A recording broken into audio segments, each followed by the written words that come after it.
एबे पाळंगर सीजन चलची पाळंगरे बहुत सारा आइटम बनैकी खाइथिबे किंतु आज आमे पूरा सुपर टेस्टी पूरा खास्ता कुरकुरा पाळंगर निमिक बनैबा।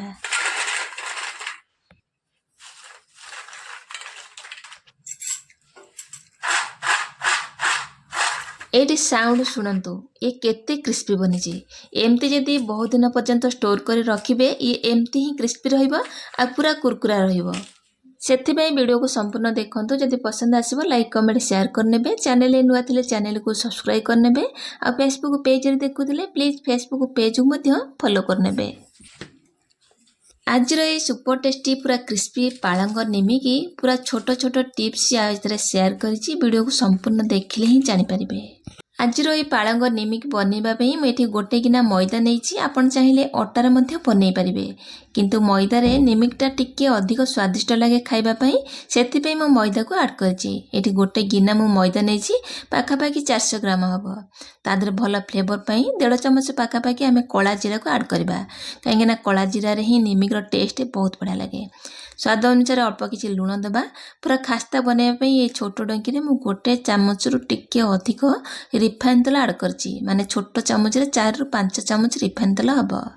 ସେ ସବୁକୁ ଦେଇକି ଭଲସେ ଗୋଳେଇ ନେବା। ଏଇଠି ଗୋଟିଏ ଟିପ୍ସ ବାଉଳା ହେଲା କି ପ୍ରଥମରୁ ଆଗେ ମାନେ ଦେଇଦେବା କଳା ଜିରା, ତାପରେ ଗୋଳେଇ ସାରିଲା ପରେ ତେଲକୁ ଆଡ଼୍ କରିବେ। ନାଇଁ ତେଲ ଉପରେ ପକେଇ ଦେଇଛି, ତେଣୁ ତେଲ ଗୋଳେଇବା ପାଇଁ ଟିକେ ଡିଫିକଲ୍ଟ ହେବ, ଗୋଟା ବିଣ୍ଡା ହେଇଯିବ। ତେଣୁ ପ୍ରଥମରୁ ଗୋଳେଇ ନେବେ କଳା ଜିରାକୁ ଦେଇ, ତାପରେ ତେଲକୁ ଆଡ଼୍ କରିବେ। ଆଉ ସବୁଗୁଡ଼ାକ ଗୋଟେ ଜାଗାରେ ନ ରହିକିରି ସବୁଆଡ଼େ ପୁରା ସ୍ପ୍ରିଙ୍କଲ ହେଇଯିବ। ଏଇଠି ମୁଁ ଖାସ୍ତା ପାଗଟା ଆପଣମାନଙ୍କୁ ଦେଖାଉଛି। ଏମିତି ହାତରେ ମୁଠା କରିବେ। ଯଦି ମୁଠା ହେଇକି ରହିବ ତାହେଲେ ଆମର ନିମିକିର ଖାସ୍ତା ପାଗଟା ପୁରା ରେଡ଼ି। ଏମିତି ଯଦି ଖାସ୍ତା ମାନେ ହାତରେ ମୁଠା କଲେ ମୁଠା ରହୁଛି, ତାହେଲେ ଆମର ନିମିକିଟା ପୁରା ପରଫେକ୍ଟ ବନିବ।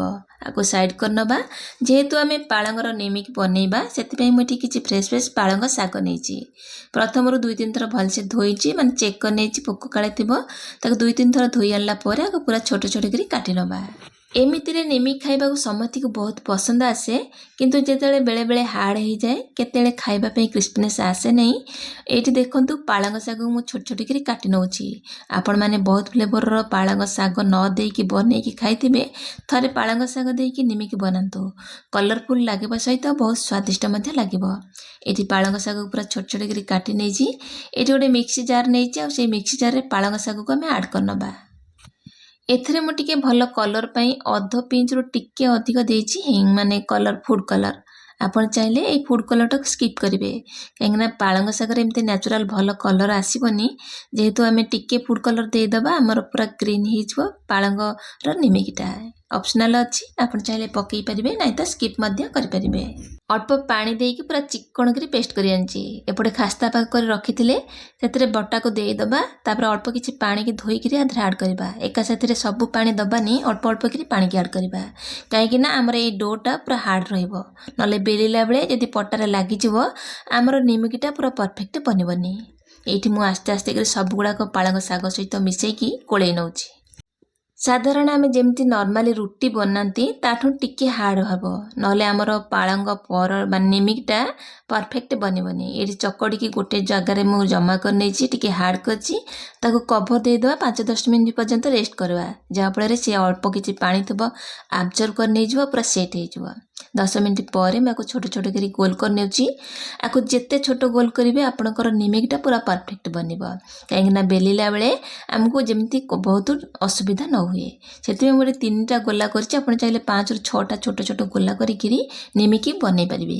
ଆମେ ଗୋଟେ ଗୋଲା ନେବା, ଆଉ 2ଟା ଗୋଲାକୁ ସେ ସାଇଡ଼୍ କରିନେବା, ଆଉ ତାକୁ ରେଷ୍ଟ କରିବା। ଏଇ ଗୋଟେ ଗୋଲାରେ ଆମେ ପ୍ରଥମେ ନିମିକି ବନେଇବା। ଟିକେ ଅଟା ସ୍ପ୍ରିଙ୍କଲ କରିନେବା, ତାପରେ ଆମେ ବେଲିବା। ସବୁବେଳେ ଚେଷ୍ଟା କରିବେ ଆମେ ନିମିକି ବନେଇବା ପାଇଁକା ଯେଉଁ ଗୋଲାଟା ନେବା ପୁରା ଛୋଟ କରି ନେବା, ଯାହାଫଳରେ ଆମର ଯେତିକି ବଡ଼ ପଟା ତାଠୁ କମ୍ ହେବ। ଏଇଠି ଲେୟାରିଂଟା ଦେଖାଉଛି, ଦେଖନ୍ତୁ ପୁରା ପତଳା କରି ବେଲିବେ ଯେତେ ସମ୍ଭବ। ଯଦି ଆମେ ଗୋଳା ମାନେ ବେଲିବାଟା ପୁରା ପତଳା ବନିବ, ତାହେଲେ ଆମର ନିମିକିଟା ପୁରା ଖାସ୍ତା ବନିବ। ଆଉ ଚକଟିଲା ବେଳେ ଯଦି ହାର୍ଡ଼ କରି ରଖିଥିବେ ତାହେଲେ ପଟାରେ ଲାଗିବନି, ଏମିତି ଗୋଟା ଗୋଟା ହେଇକିରି ବାହାରି ଆସିବ। ଆଉ ପତଳା କରିକି ଯଦି ଚକଡ଼ି ନେବେ ମଇଦାଟା ରହିଲା ପରେ ପୁଣି ସଫ୍ଟ ହେଇଯାଏ। ତେଣୁ ଟିକେ ହାର୍ଡ଼ କରି ଚକଡ଼ିବେ, ଏମିତି ପୁରା ପତଳା ପତଳା କରିକି ପୁରା ପତଳା କରି ବେଲିବା। ଏଇଠି ଖାସ୍ତା ଯେମିତିକା ଆମର କୁରକୁରା ବନିବ ନିମିକି ସେମିତି ହିଁ ବନଉଛି। ଆପଣମାନେ ଯେଉଁ ସେପ୍ରେ ବନେଇବେ ସେଇ ସେପ୍ରେ କାଟିବେ। ମୁଁ ଏଠି ଠିକିରି ଭଳିଆ ବନେଇଛି, କେତେ କଲରଫୁଲ୍ ଲାଗୁଛି ଦେଖିବା ପାଇଁ ଦେଖନ୍ତୁ।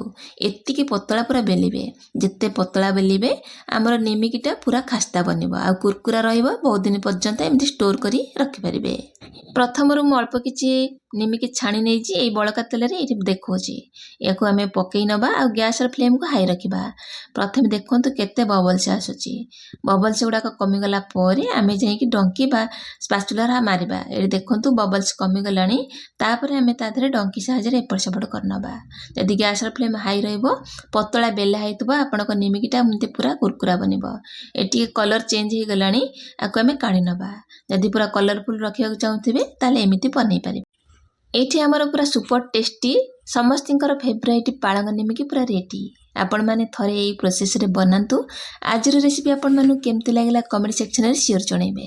ପୁଣି ଆସିବି ଗୋଟେ ନୂଆ ରେସିପି ସହିତ। ସେ ପର୍ଯ୍ୟନ୍ତ ରହୁଛି, ନମସ୍କାର।